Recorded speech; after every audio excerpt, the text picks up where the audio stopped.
BJP. CPM deal ആരോപണം ആവർത്തിച്ചുകൊണ്ട് രാഹുൽ ഗാന്ധി. കേരളത്തിലെ എൽ.ഡി.എഫ് സർക്കാർ ബി.ജെ.പി. നിയന്ത്രണത്തിലാണെന്ന് രാഹുൽ പറഞ്ഞു. കോൺഗ്രസ് നേരിടുന്നത് ബി.ജെ.പി. പിന്തുണയ്ക്കുന്ന എൽ.ഡി.എഫിനെയാണെന്നും രാഹുൽ ഗാന്ധി പറഞ്ഞു.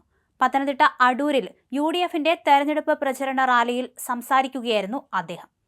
യു.ഡി.എഫിന്റെ എതിർഭാഗത്തുള്ളത് ബി.ജെ.പി. എൽ.ഡി.എഫ് സംയുക്ത മുന്നണിയാണെന്നും കേരളത്തിൽ യു.ഡി.എഫ് വരുന്നത് ബി.ജെ.പി. തടയുന്നത് അതുകൊണ്ടാണെന്നും രാഹുൽ ഗാന്ധി ആരോപിച്ചു. ബി.ജെ.പിയെ വെല്ലുവിളിക്കുന്നത് കോൺഗ്രസ് ആണ്, അതിനാലാണ് അവർ കോൺഗ്രസിനെ എതിർക്കുന്നത്. ശബരിമലയിൽ സ്വർണം കട്ടതും അവിടെ എന്താണ് നടന്നതെന്നും പ്രധാനമന്ത്രി നരേന്ദ്രമോദി മറന്നുപോയി. ഇത് വെളിവാക്കുന്നത് ബി.ജെ.പി. സി.പി.എം ബന്ധമാണ്. സ്വർണം കട്ടവർക്ക് അർഹിക്കുന്ന ശിക്ഷ ഉറപ്പാക്കുമെന്നും എൽ.ഡി.എഫ് ഇടതുപക്ഷമായി പ്രവർത്തിക്കുന്നില്ലെന്നും രാഹുൽ ഗാന്ധി ആരോപിക്കുകയും ചെയ്തു.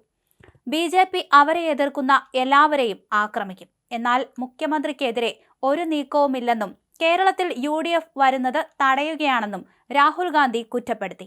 ശബരിമലയിലെ സ്വർണം കട്ടവർക്ക് അർഹിക്കുന്ന ശിക്ഷ ഉറപ്പാക്കും. എൽ.ഡി.എഫ് ഇടതുപക്ഷമായി പ്രവർത്തിക്കുന്നില്ല. കോർപ്പറേറ്റ് സ്വഭാവമാണ് അവർക്ക്. കോർപ്പറേറ്റുകൾ ഫണ്ട് ചെയ്യുന്ന സർക്കാരാണിതെന്നും രാഹുൽ ഗാന്ധി ആരോപിച്ചു.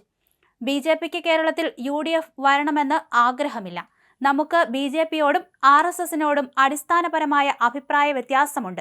ദേശീയ തലത്തിൽ എൽ.ഡി.എഫിന് ബി.ജെ.പിയെ വെല്ലുവിളിക്കാൻ കഴിയില്ലെന്നും അവർക്ക് അറിയാമെന്നും രാഹുൽ ഗാന്ധി പറഞ്ഞു. എനിക്കെതിരെ 36 കേസുണ്ട്. ബി.ജെ.പി. എന്നെ ആക്രമിക്കുകയാണ്. 55 മണിക്കൂർ ഇടതടവില്ലാതെ എന്നെ ചോദ്യം ചെയ്തിട്ടുണ്ട്. കേരളത്തിന്റെ മുഖ്യമന്ത്രിക്കെതിരെ ബി.ജെ.പിയുടെ ഒരു ആക്രമണവും നടക്കുന്നില്ല. എൽ.ഡി.എഫ് നേതൃത്വം അഴിമതിക്കാരാണ്. എൽ.ഡി.എഫ് സർക്കാർ ബി.ജെ.പി. നിയന്ത്രണത്തിലാണ്.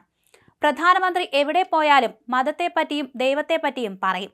പക്ഷേ ഇന്നലെ കേരളത്തിൽ വന്നപ്പോൾ ശബരിമലയെപ്പറ്റി അദ്ദേഹം മറന്നുപോയി.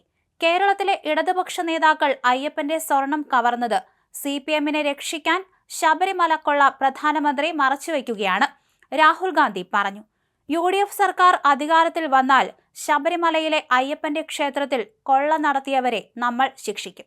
ഞാൻ എപ്പോഴും ഇടതുപക്ഷം എന്നാണ് എൽ.ഡി.എഫിനെ പറയുന്നത്. സത്യത്തിൽ കേരളത്തിലെ എൽ.ഡി.എഫ് ഇടതുപക്ഷമല്ല.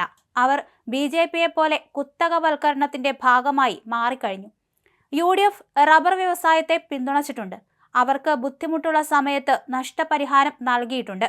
എൽ.ഡി.എഫ് റബ്ബർ തൊഴിലാളികളുടെ നഷ്ടം നികത്താൻ വിസമ്മതിക്കുകയാണ്. നരേന്ദ്രമോദി എങ്ങനെയാണോ പ്രവർത്തിക്കുന്നത് അതുപോലെ കുത്തകകളുമായി ബന്ധം സ്ഥാപിക്കാനാണ് ഇടതുപക്ഷം താൽപര്യപ്പെടുന്നത്. നരേന്ദ്രമോദി ഡൊണാൾഡ് ട്രംപിനോട് കീഴടങ്ങിയിരിക്കുകയാണ്. മോദിയെ നിയന്ത്രിക്കുന്നത് ട്രംപാണ്. അതുപോലെ തന്നെയാണ് നിങ്ങളുടെ മുഖ്യമന്ത്രിയെ നരേന്ദ്രമോദി നിയന്ത്രിക്കുകയാണ്.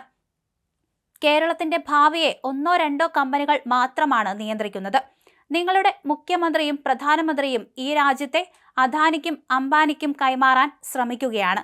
അദാനിയും അംബാനിയും കേരളത്തിലെ ജനങ്ങൾക്ക് തൊഴിൽ നൽകാൻ തയ്യാറല്ല. എൽ.ഡി.എഫ് കഴിഞ്ഞ 10 വർഷമായി കേരളം ഭരിക്കുകയാണ്. അവർ കേരളത്തിന്റെ ശക്തിയെ ഇല്ലായ്മ ചെയ്തുകൊണ്ടിരിക്കുകയാണെന്നും രാഹുൽ ഗാന്ധി പറഞ്ഞു. ഇന്ന് ഉച്ചയോടെയാണ് രാഹുൽ ഗാന്ധി പത്തനംതിട്ടയിലെത്തിയത്.